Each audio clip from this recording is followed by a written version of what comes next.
बिस्मिल्लाहिर्रहमानिर्रहीम अस्सलाम वालेकुम। आज हम डिस्कस करने जा रहे हैं न्यूक्लियस।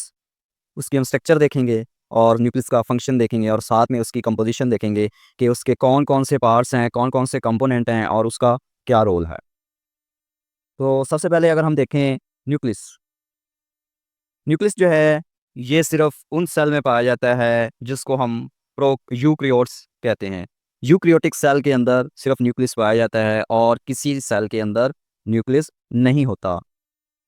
अगर हम इसकी शेप देखें तो न्यूक्लियस की शेप स्फेरिकल होती है। स्फेरिकल मतलब राउंड शेप होता है, ठीक है, इस तरह से। और अगर हम एनिमल में देखें न्यूक्लियस जो है वो सेंटर में होगा। अगर आप यहाँ पे देखें ये एनिमल सेल है तो इसमें आपको ये जो ब्लैक कलर का नज़र आ रहा है इसको न्यूक्लियस कहते हैं और ये एनिमल सेल के अंदर सेंटर में होता है। लेकिन अगर हम प्लांट सेल में देखेंगे तो प्लांट के अंदर आपको ये साइड पे नज़र आएगा। और ये आप देखें ये प्लांट सेल है और इसकी ये एक साइड पर आपको न्यूक्लियस नज़र आ रहा है। अब प्लांट के अंदर ये साइड पर क्यों होता है, उसकी वजह है प्लांट सेल के अंदर ये लार्ज वैक्यूल होने की वजह से जो न्यूक्लियस है वो एक साइड पर चला जाता है। अगर आप यहाँ पे देखें एनिमल्स के अंदर भी वैक्यूल होता है लेकिन वो बहुत छोटे होते हैं और बहुत ज़्यादा तादाद में होते हैं। लेकिन प्लांट के पास सिर्फ एक ही वैक्यूल होता है और वो बहुत बड़ा वैक्यूल होता है, सारी जगह वो घेर लेता है। तो न्यूक्लियस जो है वो फिर साइड पर चला जाता है। अगर हम न्यूक्लियस के एरिया की बात करें तो उस एक सेल का 10% जो एरिया है वो न्यूक्लियस कवर करता है सेल के अंदर। अब न्यूक्लियस का फंक्शन क्या है, ये हेरिडिटी मटेरियल को स्टोर करता है, यानी कि अपने अंदर ये जो हेरिडिटी मटेरियल होता है उसको स्टोर करता है। हेरिडिटी मटेरियल कौन सा होता है, डीएनए। तो डीएनए न्यूक्लियस के अंदर होता है और ये स्टोर होता है और ये डीएनए आगे फिर पेरेंट्स से ऑफस्प्रिंग में ट्रांसफ़र होता है। आगे इसके साथ साथ ये पूरे सेल की ग्रोथ को कंट्रोल करता है, प्रोटीन सिंथेसिस जो सेल के अंदर हो रही होती है उसको कंट्रोल करता है और साथ ही साथ सेल डिवीजन को कंट्रोल करता है। यानी कि आप कह लें कि जिस तरह हमारी बॉडी को हमारा ब्रेन कंट्रोल करता है उसी तरह सेल के तमाम एक्टिविटी को न्यूक्लियस कंट्रोल करता है, ठीक है। अच्छा, अब न्यूक्लियस के अंदर एक एरिया होता है उसको हम न्यूक्लियोप्लाज्म कहते हैं। यानी कि अगर आप यहाँ पे देखें ये न्यूक्लियस है तो इसके अंदर जो एरिया होगा उसको हम क्या कहेंगे, न्यूक्लियोप्लाज्म, ठीक है। और इस न्यूक्लियोप्लाज्म के अंदर डीएनए होता है और अदर जो कंपोनेंट होते हैं न्यूक्लियस के वो प्रेजेंट होते हैं, जिस तरह न्यूक्लियोलस वो भी न्यूक्लियोप्लाज्म में होता है और डीएनए भी न्यूक्लियोप्लाज्म में होता है। नेक्स्ट अगर हम देखें तो न्यूक्लियस की जो बाउंड्री है उसको न्यूक्लियर इन्वेल्व कहते हैं। यानी कि अगर आप ये देखें ये न्यूक्लियस है और ये न्यूक्लियस की बाउंड्री है, इसको न्यूक्लियर इन्वेल्व कहेंगे।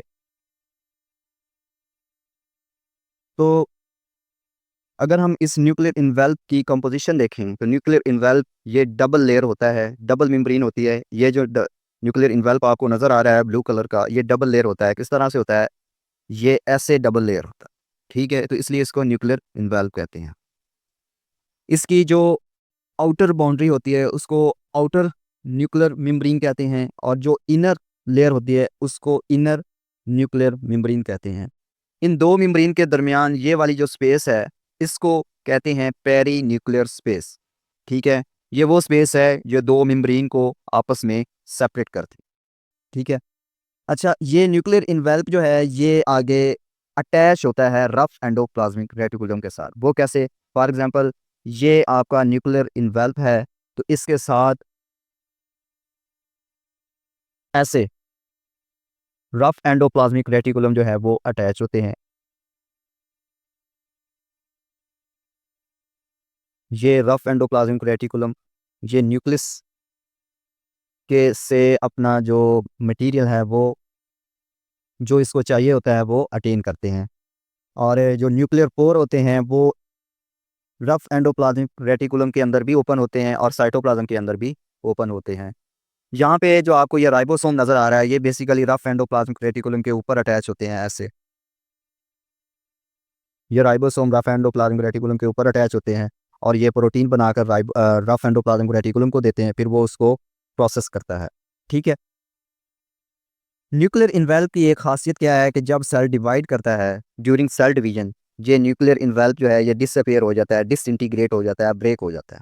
और जैसे ही सेल पेरेंट सेल से एक डॉटर सेल बन जाता है तो फिर उन डॉटर सेल्स के अंदर ये न्यूक्लियर इन्वेल्प दोबारा रिफॉर्म हो जाता है, दोबारा बन जाता है।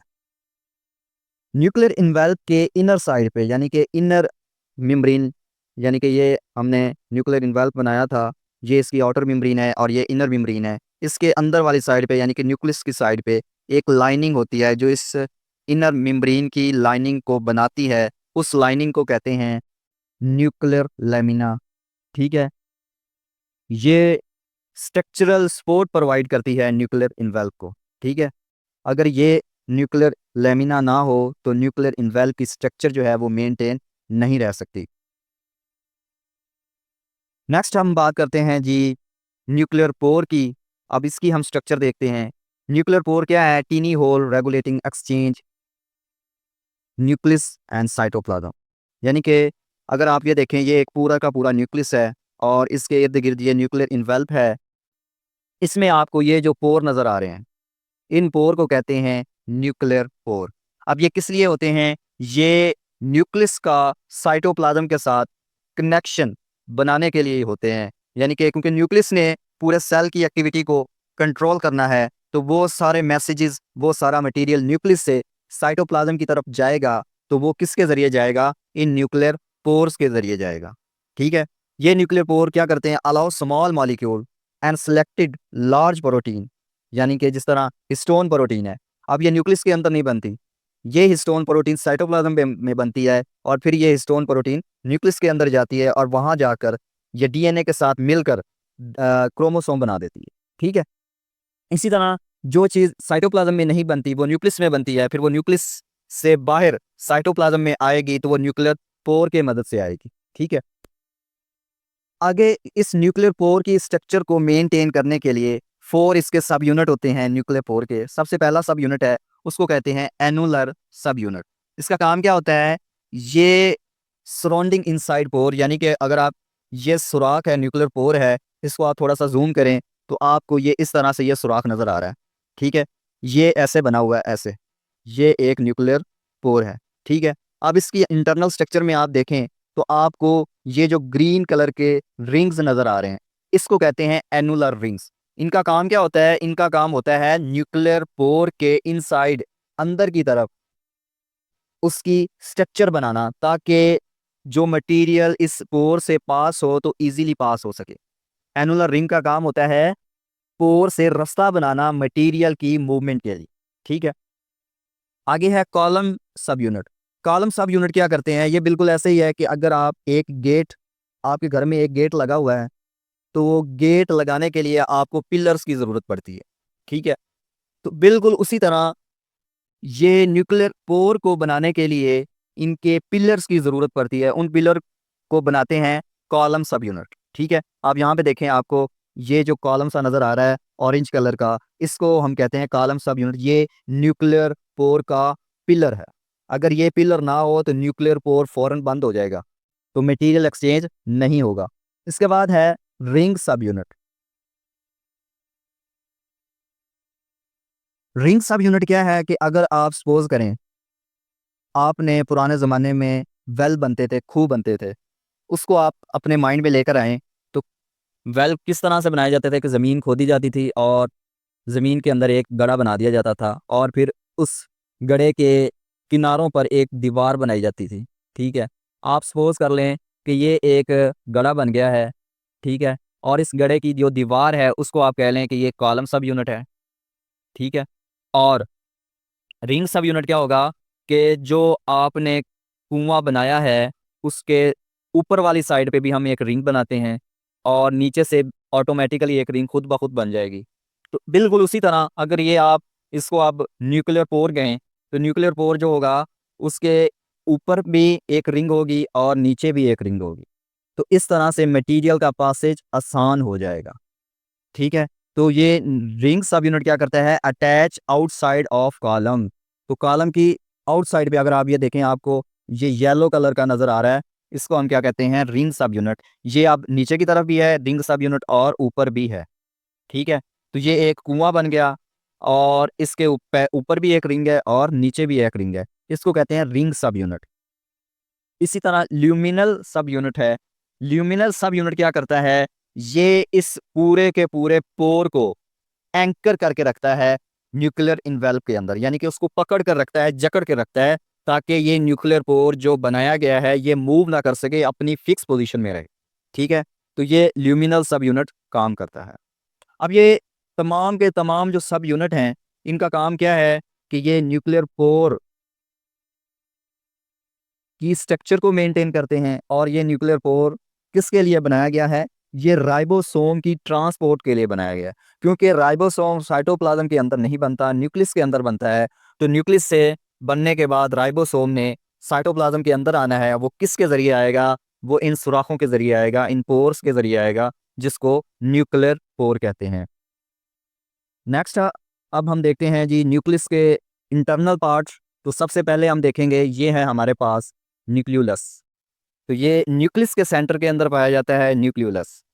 न्यूक्लियोलस जो है, ये अगर हम सेल को स्टेन करें तो उसका जो डार्क एरिया, स्टेन्ड एरिया होगा, वो न्यूक्लियोलस होगा। और वो न्यूक्लियोलस कहाँ होता है? न्यूक्लियस के न्यूक्लियोप्लाज्म के अंदर होता है। यानी कि अगर आप ये कहें कि ये पूरे का पूरा न्यूक्लियस है, तो इसके अंदर ये जो एरिया है, इसको हम न्यूक्लियोप्लाज्म कहते हैं। और इस न्यूक्लियोप्लाज्म के अंदर एक छोटा सा डार्क स्टेन्ड एरिया है, जिसको न्यूक्लियोलस कहते हैं। ठीक है, ये एक न्यूक्लियस के अंदर एक भी हो सकता है और दो भी हो सकते हैं।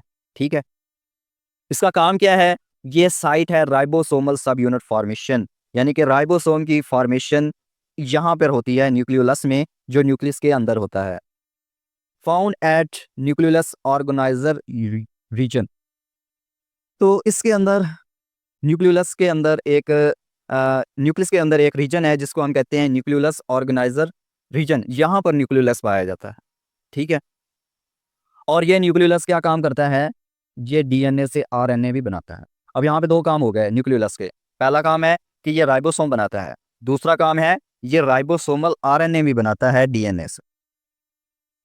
अब अगर हम इसकी स्ट्रक्चर देखें तो इसके दो कंपोनेंट होते हैं। एक होता है ग्रेनुलर कंपोनेंट, और ग्रेनुलर कंपोनेंट जो है ये राइबोसोम बनाता है। दूसरा इसका पार्ट होता है फिब्रिलर कंपोनेंट। फिब्रिलर कंपोनेंट या फाइबर कंपोनेंट इसको कहते हैं। ये क्या करता है? ये राइबोसोमल आरएनए यानी कि आरआरएनए बनाता है, और साथ में उसके एक प्रोटीन बनाता है। क्योंकि जो राइबोसोम है वो आरआरएनए प्लस प्रोटीन, जब ये दोनों मिलते हैं तो राइबोसोम बनता है। ठीक है, इसको हम कहते हैं आरआरएनए प्लस प्रोटीन। अब इसका फंक्शन क्या है? ये राइबोसोम बनाने में हाँ न्यूक्लियस की मदद करता है, इसका ये बहुत बड़ा रोल है। नेक्स्ट जो न्यूक्लियस के अंदर कंपोनेंट है, उसको हम कहते हैं क्रोमेटिन। अगर आप ये देखें, ये एक न्यूक्लियस है, तो न्यूक्लियस को थोड़ा सा जूम करके देखें, तो न्यूक्लियस के अंदर आपको ये थ्रेड लाइक स्ट्रक्चर नज़र आ रही है येलो कलर की, इसको हम कहते हैं क्रोमेटिन। क्रोमेटिन जो है ये किसका बना होता है? इसकी कंपोजिशन देखें तो ये डीएनए और प्रोटीन का बना होता है। ठीक है, अच्छा, जब सेल डिवाइड नहीं करता, यानी कि जब सेल रेस्ट हालत में होता है, नॉर्मल रेस्ट हालत में होता है, तो उस वक्त सेल के अंदर हमें क्रोमेटिन नज़र आता है। ठीक है, लेकिन जब सेल डिवाइड करता है तो उस वक्त हमें क्रोमेटिन नज़र नहीं आएगा, बल्कि हमें क्रोमोसोम नज़र आएगा। ठीक है, अच्छा, इस न्यूक्लियस के अंदर डीएनए और हिस्टोन प्रोटीन जब ये मिलते हैं तो एक स्ट्रक्चर बनती है, उसको हम कहते हैं न्यूक्लियोसोम। और बहुत सारे न्यूक्लियोसोम मिलकर क्रोमोसोम बनाते हैं। ठीक है, अब दोबारा मैं आपको बता देता हूँ कि न्यूक्लियस के अंदर जो डीएनए है, जब ये हिस्टोन प्रोटीन के साथ मिलता है तो बन जाता है न्यूक्लियोसोम।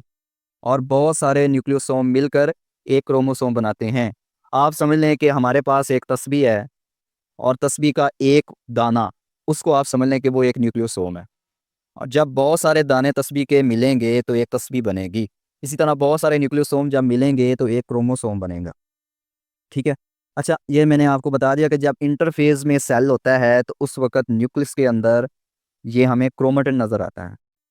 ठीक है, लेकिन जब सेल डिवाइड करना स्टार्ट करता है तो ये जो क्रोमेटिन है ये कंडेंस हो जाता है, और क्या बन जाता है?